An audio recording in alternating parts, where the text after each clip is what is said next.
할렐루야. 거룩한 주일을 맞이했습니다.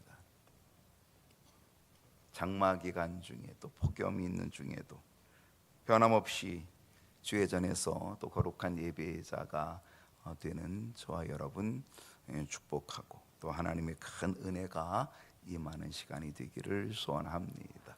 오늘도 예배에 실패하지 않아야 됩니다. 오늘도 예배드림에 반드시 승리하는 우리 경인 식구들이 다 되어야 될 줄로 믿습니다. 지난주 말씀 혹시 기억하시나요?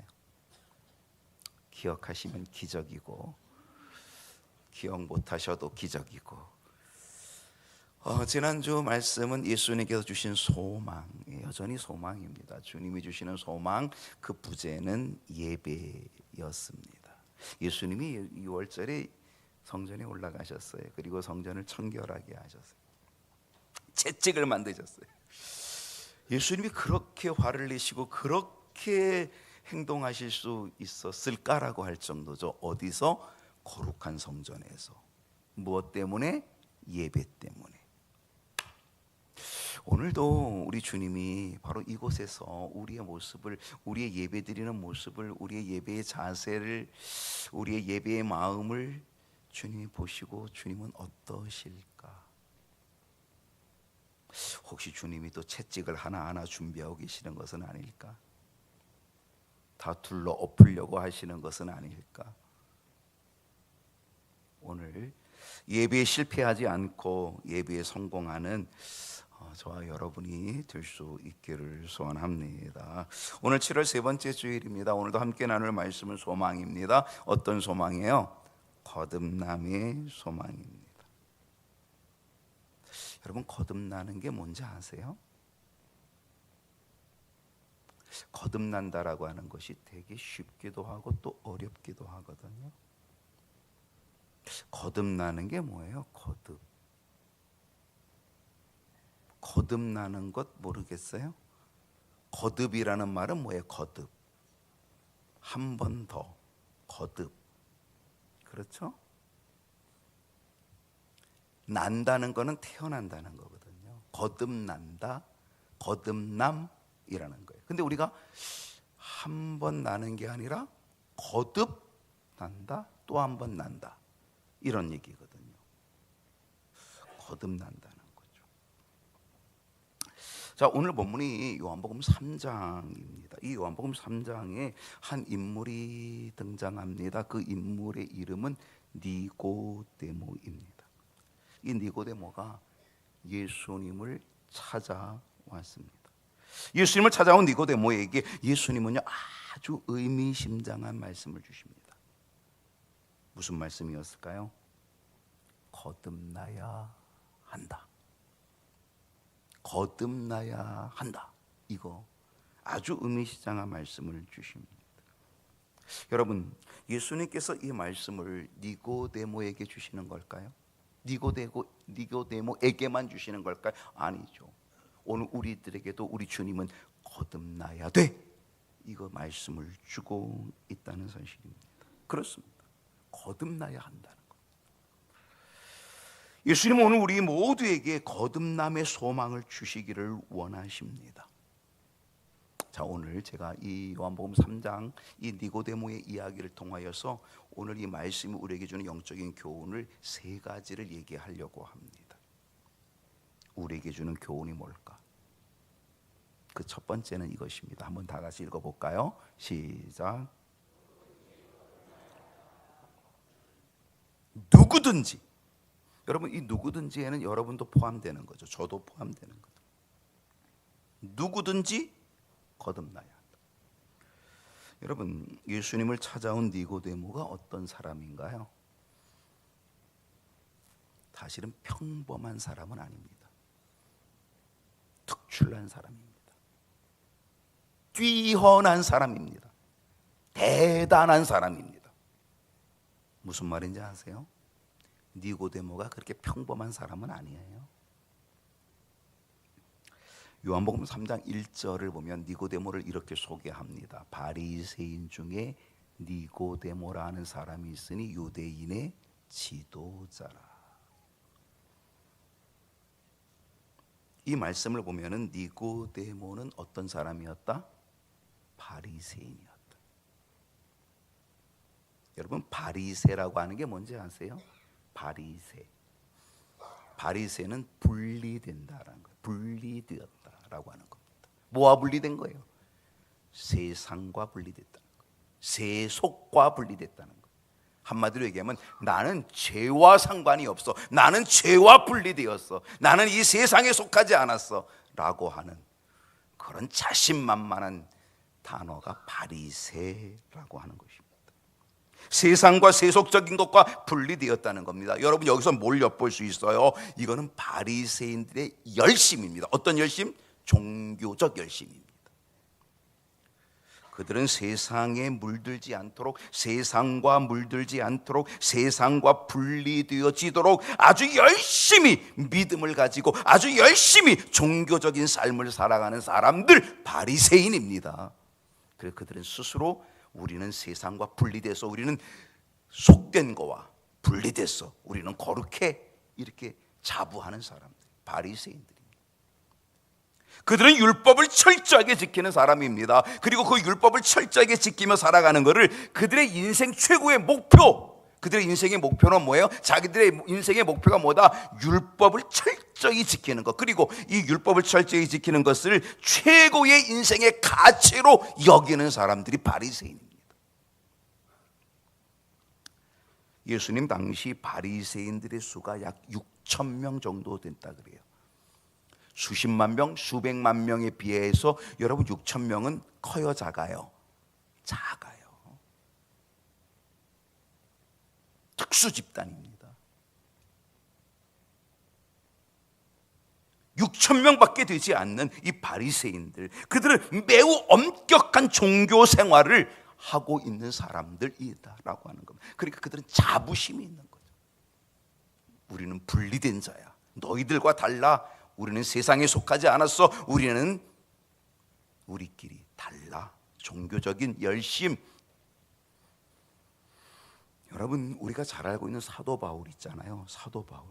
예수님처럼, 바울처럼 그렇게 살 수 없을까? 바울, 사도 바울. 여러분, 바울도 바리새인이었다는 걸 아십니까?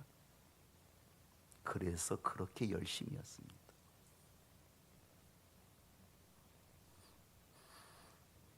우월의식을 가진 계파 중에 바로 이 바리새인들이 있었던 거죠. 이 니고데모는 바리새인입니다. 그런데 이 바리새인일 뿐만이 아니라 니고데모는 유대인의 지도자. 여러분, 개역 성경에는 유대인의 관원이라고, 관원. 사실은 관원이 훨씬 더 좋은데 왜 이걸 지도자라고 바꿨는지 저는 조금 이 해석이 그렇게 마음에 들진 않아요. 오히려 예전 해석이 훨씬 나아요. 유대인의 관원, 이게 맞는 거죠. 유대인의 관원입니다. 유대인의 지도자라고 이렇게 해석이 되어 있는데, 여러분 성경에 오늘 이 3장 1절에 유대인의 지도자, 이 지도자라고 하는 여기에 표시가 있어요. 뭐라고 되냐면 이렇게 표시가 있어요. 이걸 관주라 그래요. 그리고 그 이라고 표시된 거를 맨 밑으로 내려가면, 성경 맨 밑으로 가면 거기에 2번이라고 쓰여 있고 뭐라고 써 있어요? 거기에 산헤드린 공회원 이렇게 써 있습니다. 그러니까 여기서 유대인의 지도자라고 하는 것은 유대인의 관원입니다. 어떤 관원? 산헤드린 공회원이라고 하는 것입니다. 여러분, 산헤드린 공회는 어떤 것일까요? 그건 유대인들에게 최고의 기관입니다. 최고 기관. 여러분, 우리나라 최고 기관은 뭘까요? 헌법재판소일까요? 최고 기관? 여러분, 우리나라의 최고 기관은 뭐예요? 우리는 뭐 입법부도 있고 사법부도 있고 행정부도 있고 뭐 삼권 분립 제대로 되고 있는지 모르겠지만 아무튼 삼권 분립이잖아요, 우리가. 근데 유대인은요, 이 삼권에 대한 모든 것을 한꺼번에 가지고 있는 공회, 이게 산헤드린 공회, 의회라고 하는 거죠. 여기는 최고의 기관으로 종교, 사법, 행정, 입법 모든 것에 의결에 최고로 의결할 수 있는 의결 기구가 바로 이 산헤드린 공회였다는 사실입니다. 대제사장 알고 계신가요? 대제사장. 바로 이 대제사장이 이 산헤드린 의회의 의장입니다. 의장이 대제사장이. 그리고 70명의 의원들이 있습니다.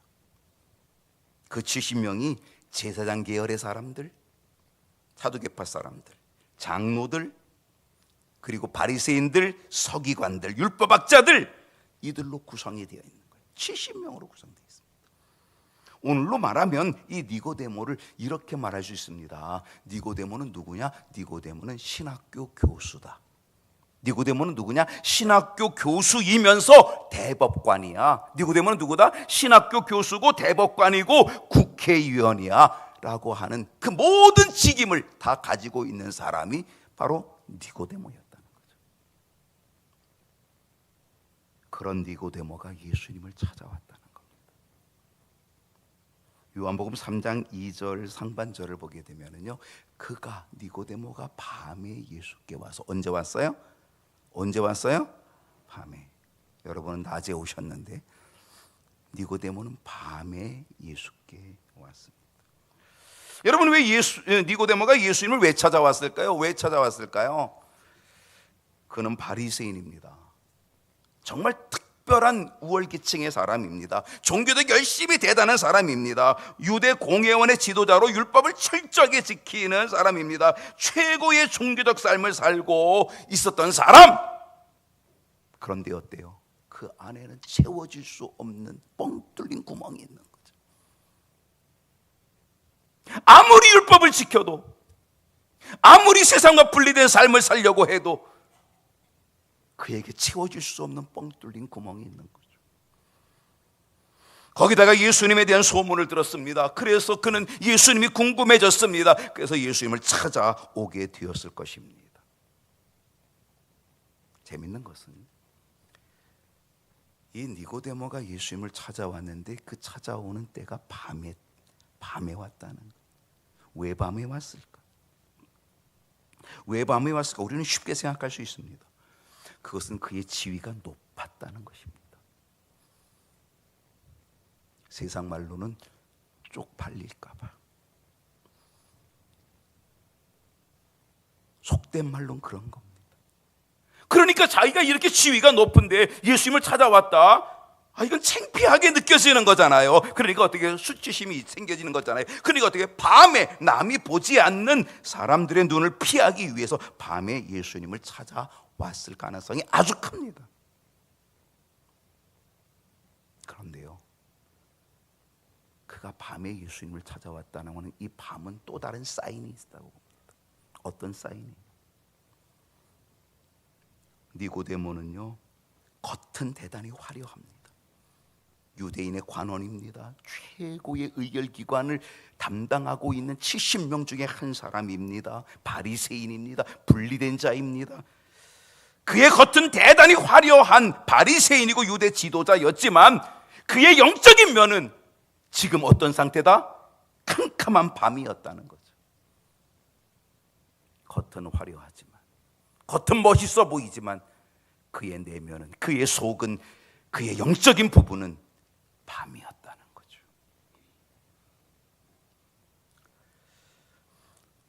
니고데모가 예수님을 찾아와서 예수님께 이렇게 말을 합니다. 요한복음 3장 2절 하반절을 보면은요, 랍비요. 예수님은 뭐라고 불렀어요? 랍비요. 그에게 존중하는 선생님이라고 하는 랍비라고 하는 이름을 붙여줬습니다. 그도 대단하죠. 랍비요, 우리가 당신은 하나님께로부터 오신 선생인 줄 아나이다. 하나님이 함께 하시지 아니하시면 당신이 행하시는 이 표적을 아무도 할 수 없습니다. 여러분, 이 말씀을 보게 되면 이 니고데모가 예수님을 대단히 높여주고 대단히 인정해주는 듯한 그런 모습을 보이잖아요. 그죠? 당신은 하나님께로부터 오신 선생. 와, 하나님께로부터 오신 선생, 대단히 인정해주는 듯하지요. 하나님이 함께 하시지 아니하면 당신이 행하는 이 표적을 아무도 알 수 없습니다 라고 예수님을 대단히 높이고 인정하는 듯한데, 니고데모는 여전히 지금 자신의 내면을 철저히 감추고 있습니다. 지금도 그의 겉은 대단히 화려한 모습입니다. 니고데모는 예수님에게 뭐라고 얘기합니까? 이 말을 통하여서 딱 하나 우리가 느낄 수 있는 것은 내가 당신을 알고 있어. 여러분, 이거보다 무서운 일이 어디 있습니까? 내가 너를 알고 있어. 이 말은 뭐예요? 내가 너보다 한 수 위야, 꼼짝마, 이런 거잖아요. 아직도 겉이 화려한 니고데모. 예수님은 이 니고데모가 이야기하는 것에 대해서 어떤 다른 것들을 붙이지 않아요. 그래, 맞아, 난 하늘로부터 내려왔어, 너 나를 잘 알고 있네, 그런 얘기 아무런 말씀도 하지 않아요. 예수님은 이렇게 말했어요. 아주 분명하게, 아주 단호하게, 아주 간결하게 예수님이 뭐라고 말씀했어요? 3절에 보니까 예수께서 대답하여 이르시되 진실로 진실로 내게 이르노니 사람이 거듭나지 아니하면 하나님 나라를 볼 수 없다. 여러분, 이 말씀의 의미가 뭘까요? 예수님은 이 말씀을 지금 누구에게 하고 있는 거예요? 니고데모에게 하고 있는 거예요. 니고데모가 어떤 사람이에요? 종교적인 열심을 갖고 있는 사람이에요. 세상과 분리되었다는 바리새의 삶을 살고 있는 니고데모예요. 율법에 전념하고 있는 니고데모, 유대인의 종교 지도자로서 70인의 대표로 살아가고 있는 니고데모. 그런데 여러분, 아무리 종교적으로 화려해도, 아무리 정치적으로 대단한 위치에 있어도, 유대 민족의 지도자라고 해도 거듭나지 않으면 너 소용없어. 주님이 아주 단호하게 얘기하는 겁니다. 분명하게 얘기하는 겁니다. 여러분, 이게 무슨 말인지 아십니까? 도덕적인 사람도, 종교적인 사람도, 존경받는 사람도 거듭나지 아니하면 안 된다는 겁니다. 그래서 첫 번째 교훈은 뭐다? 누구든지 거듭나야 한다는 거예요. 여러분, 착각하면 안 됩니다. 여러분, 안심하면 안 됩니다. 아무리 내가 착하게 살아도, 아무리 내가 선하게 살아도, 아무리 내가 교회 열심히 다녀도, 아무리 내가 교회 열심히 봉사하고 헌신해도 주님은 나에게 분명히 말씀하십니다. 거듭나야 한다. 누구든지 거듭나야 한다. 너의 직분 소용없다. 너의 열심 소용없다. 너의 헌신과 봉사 소용없다. 거듭나야 한다. 거듭나지 아니하면 안 된다. 그렇습니다. 우리 주님께서 주시는 소망은 어떤 소망? 거듭남의 소망입니다. 오늘 이 시간 분명하게 거듭남의 은혜, 거듭남의 소망, 여러분의 소망되고 저의 소망되기를 축복합니다. 두 번째 교훈이 있습니다. 첫 번째 교훈은 누구든지 거듭나야 한다 그랬습니다. 두 번째 교훈은 어떻게 거듭나야 할까요? 아니, 누구든지 거듭나야 되는 것, 그러면 어떻게 거듭나야 되느냐라고 하는 것입니다. 여러분, 거듭나는 게 뭐라 그랬죠? 말 그대로 거듭입니다. 거듭은 다시 태어나는 겁니다. 거듭난다. 나는 한 번 태어났는데 나는 두 번 태어나야 된다. 거듭 태어나야 된다. 이게 거듭나는 것입니다. 여러분, 몇 번 태어나셨어요? 헷갈리는 거죠, 지금. 몇 번 태어나셨나요? 한 번 태어나셨죠? 한 번 태어났으니까 여기 살아계시네, 다들. 한 번 태어나셨잖아요, 엄마 뱃속에서. 근데 두 번 나야 된다는 거예요. 거듭나야 된다는 거예요. 예수님은 니고데모에게 거듭나야 된다라고 얘기했어요.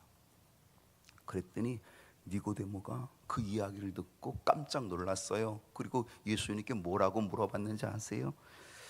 4절 말씀을 보니까 이렇게 말을 했어요. 니고데모가 이르되 사람이 늙으면 어떻게 날 수 있사옵나이까? 모태에 두 번째 모태에 들어갔다가 날 수 있사옵나이까? 여러분, 몇 번 나셨어요? 주님은 거듭나야 된다니까 어떻게 해야 돼요? 또 한 번 나야 되잖아요. 그러면 엄마 뱃속으로 빨리 들어가야지. 그래가지고 빨리 들어갔다 또 나와야 하잖아요. 그죠? 혹시 어머니가 안 계신 분은 빨리 호출하십시오. 거듭나야 되잖아요. 엄마 뱃속으로 들어갔다가 빨리 나와야 되잖아요. 예수님께서 이렇게 말씀하셨습니다. 5절 말씀 보니까 예수께서 대답하시되 진실로 진실로, 이 진실로는요 무지무지 강조하는 겁니다. 무지무지 중요하다는 거예요. 별 5개짜리 시험에 반드시 난다는 거죠. 진실로 진실로 내게 이르노니 사람이 물과 성령으로 나지 아니하면 하나님 나라에 들어갈 수 없느니라. 예수님은 거듭나는 것을 어떻게 얘기했어요? 어떻게 거듭난다고 말씀하셨어요? 어머니 뱃속으로 빨리 들어갔다가 다시 태어나는 것, 이게 아니에요. 예수님은 거듭남의 비결을 물과 성령으로 나는 거다 그랬어요. 물과 성령. 여러분, 예수님께서 거듭남의 비밀이 물과 성령이라고 하셨는데, 그러면 그게 뭘까? 물은 뭐고 성령은 뭘까? 물과 성령이라 그랬으니까. 물은 뭐예요? 다 물 떠와야 되나요 지금? 물은 회개입니다. 회개. 나의 죄를 철저히 회개함으로 거듭나는 거죠. 새로워지는 거죠. 나의 죄를 철저히 회개함으로. 이 물은 물 세례를 의미하는 겁니다. 여러분, 세례 요한이요 예수님보다 6개월 먼저 왔잖아요.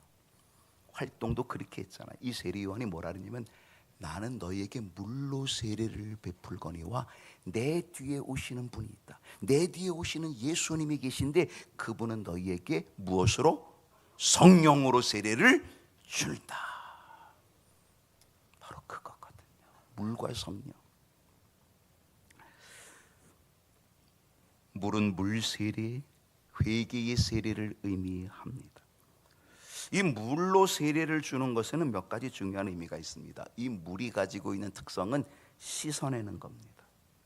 사실은 물이 씻는 게 아니라 예수 그리스도의 보혈이 씻는 거지만 아무튼 물은 씻어내는 겁니다. 그래서 우리의 죄를 회개함으로 씻어낸다라고 하는 그러한 의미가 들어 있습니다.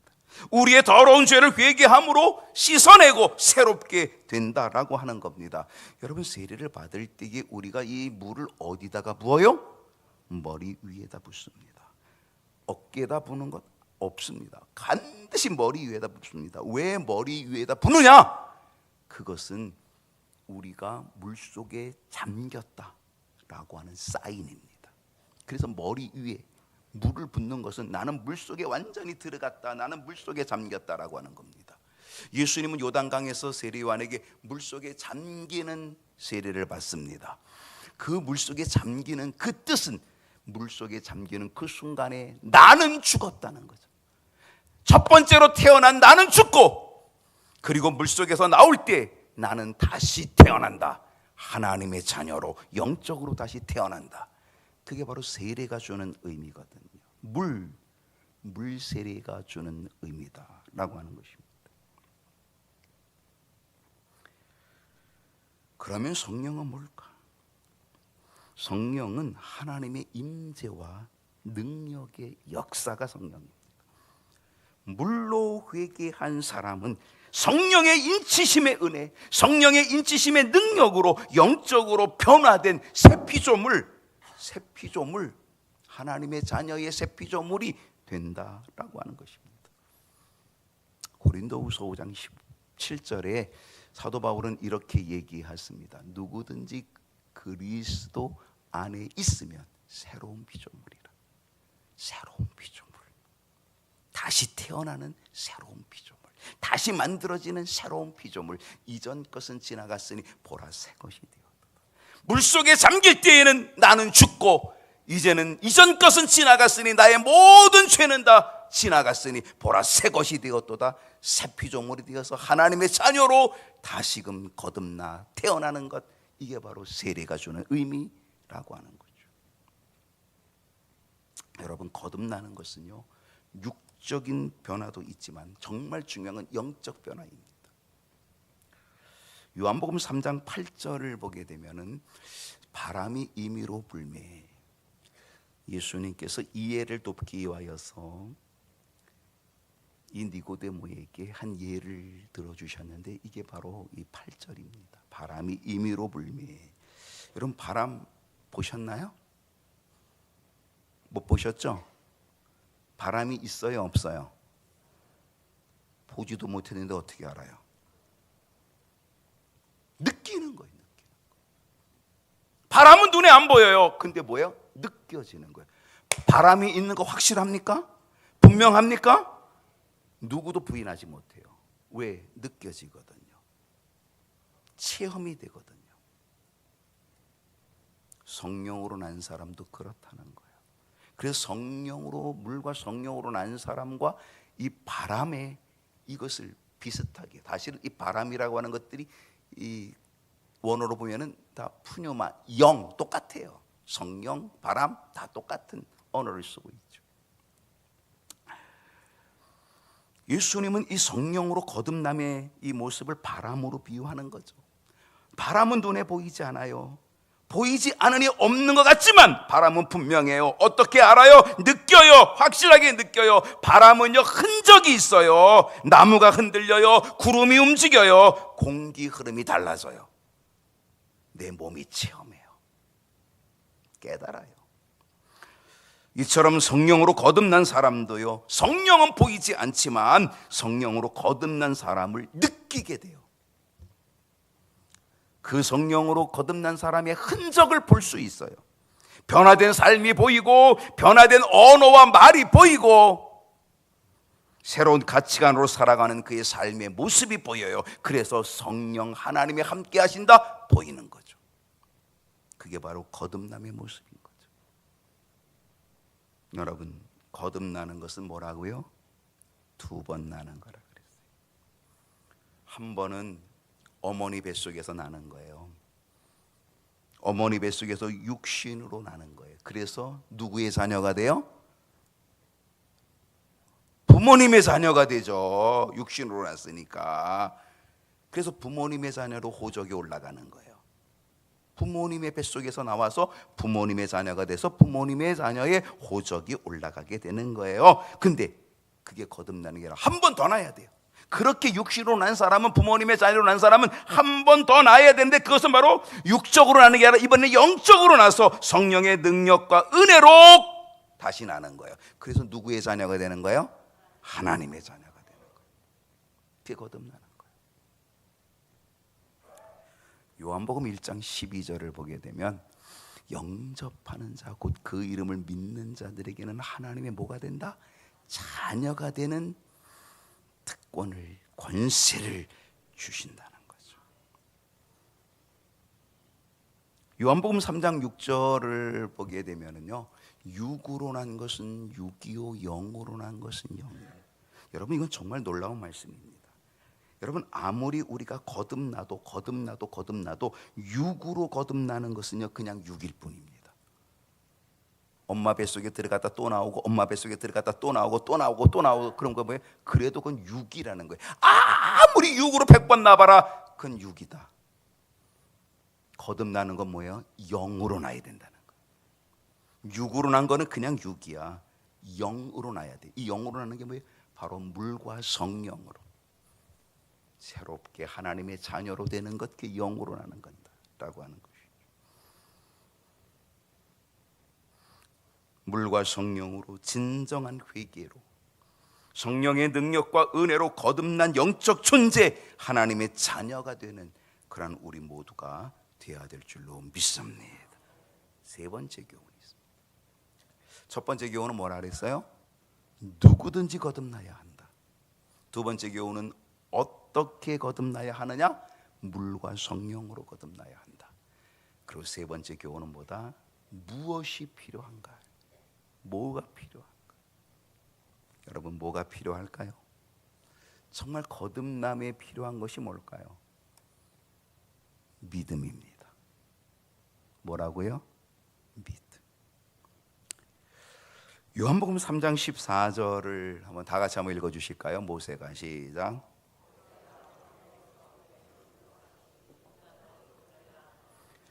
구약의 이야기입니다. 모세가 이스라엘 백성들을 출애굽시켜서 광야에서 40년 동안 그들을 이끌어가고 있는 동안에 이 골치 아픈 이스라엘 백성들이 얼마나 말을 안 듣는지, 지긋지긋하게 말을 안 듣는 것. 하나님이 참고 그냥 막 그러시다가 이것들을 내가 그냥, 그리고 하나님이 너무 화가 나셔가지고 다 쓸어 죽이고 없애고 내가 새 민족을 만들어 줄게. 모세한테 이 골치 아픈 이 말 안 듣는 백성을 다 죽이고 새 민족을 만들어 줄게. 그리고 하나님이 불뱀을 보내세요. 불뱀을 보내. 이스라엘 백성들을 다 물려 죽게끔 만들었어요. 그러니까 불뱀에 물려가지고 그 독이 점점점 올라와서 그들이 이제 죽어가고 있는 그 때에 모세가 하나님께 엎드려 기도한 거죠. 살려달라고. 이 민족이, 이 백성을 살려달라고 기도한 거죠. 하나님이 그 기도를 들으시고 모세에게 급하게 노뱀을, 구리뱀을 만들라. 그래도 이 구리뱀을, 노뱀을 급하게 만들어가지고 그걸 장대에다가 매달아서 높은 데 올라갔습니다. 그리고 장대에다 매달은 이 구리뱀, 그러면서 백성들이 외쳤습니다. 하나님이 말씀하셨다. 불뱀에 물려 죽어가는 너희들아, 이 장대에 매달려 있는 이 구리뱀을, 노뱀을 보면 산다 외쳤어요. 어떻게 됐다고요? 본 자는 살았어요. 그런데 그 불뱀의 독을 해소하려고 애를 쓴 사람은 다 죽었어요. 오늘 이 말씀이 그거예요. 모세가 광야에서 장대에 매달아 뱀을, 구리뱀을 든 것처럼 그거를 보는 자는 산다고 외쳐서 그거를 본 자는 다 살았던 것처럼 인자도, 인자가 누구예요? 예수님도 나도 들려야 하리니. 들려야 하리니. 어디에 들려야 하리니? 어디에 들려야 하리니? 십자가에. 십자가에 들려야 하리니. 구리뱀이 장대에 매달려 있듯이 우리 주님은 십자가에 매달려 죽으시는 거죠. 우리 주님도 십자가에 매달려 들려야 하리니, 그 십자가에 매달려 있는 그 예수를 너희들이 믿기만 하면 너희들은 영생의 구원의 복을, 거듭남의 은혜를 얻게 된다는 거죠. 15절 말씀을 보십시다. 이는 그를 믿는 자마다, 이는 그 십자가에 매달린 예수를 믿는 자마다, 장대에 매달린 구리뱀을 본 것처럼 십자가에 매달려 있는 예수를 보고 믿는 자마다 영생을 얻게 하려 하심이라. 할렐루야. 이것이 바로 거듭남의 소망입니다. 무슨 소망? 거듭남의 소망은 바로 구원의 소망. 거듭남의 소망은 영생의 소망. 믿는 자마다 영생을 얻게 하려 하심이라. 오늘 이 거듭남의 소망, 영생의 소망이 저와 여러분의 소망이기를 축원합니다. 기도하십시다.